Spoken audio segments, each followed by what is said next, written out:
Hi, my name is John Clayton. Welcome to my bass tips and bass lesson. It's great to have you. We're going to talk today a little bit about pushing down firmly with the left hand. So when we push down firmly with the fingers of the left hand, the reason we're doing that is because our fingers basically have to take the place of that piece of wood right there. It's usually ebony and it's called the nut.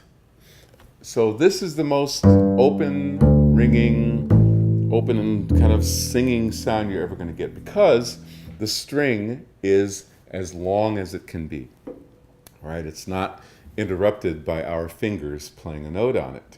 So when you and I do interrupt that openness, that ringing sound, we have to simulate that.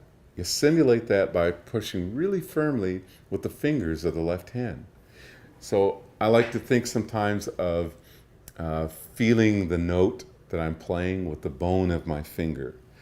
Not to the point of pain, frankly, nothing to the point of pain, but not to the point of pain, and not so much pushing so firmly to the point that you cannot shift smoothly with your left hand.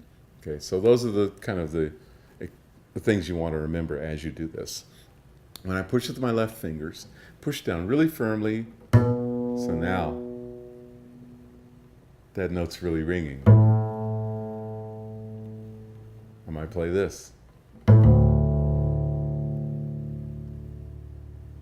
Now you have a combination of an open string and me pushing really firmly on the other string because I want that note to last as long as it can, just like the open string was.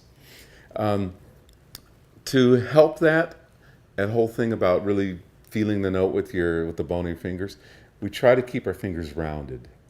That's going to give you more dexterity, more control, more accuracy if your fingers are rounded.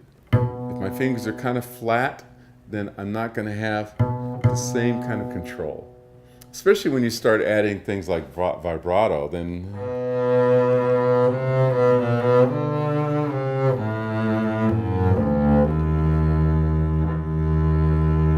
now, in order for that to happen, I got to make sure that I'm really, really thinking more of playing on the tips of the pads of my fingers.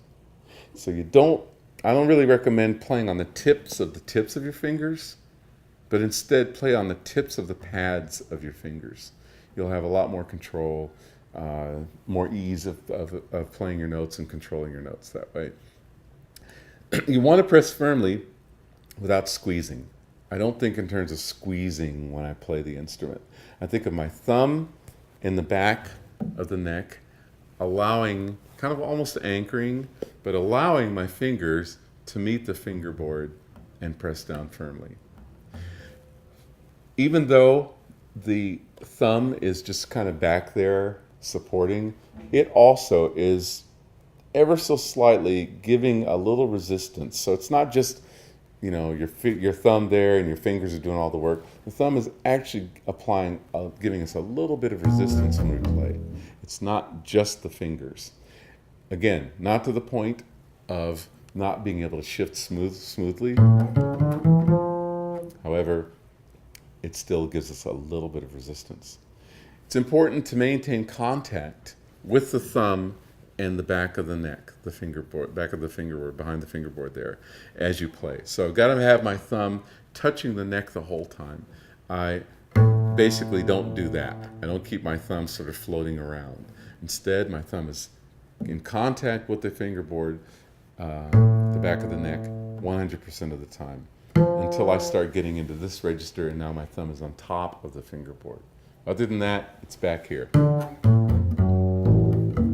So, and those are just some points to remember when you're dealing with pushing down firmly with the fingers of your left hand. Thanks for joining me on today's Bass Tips.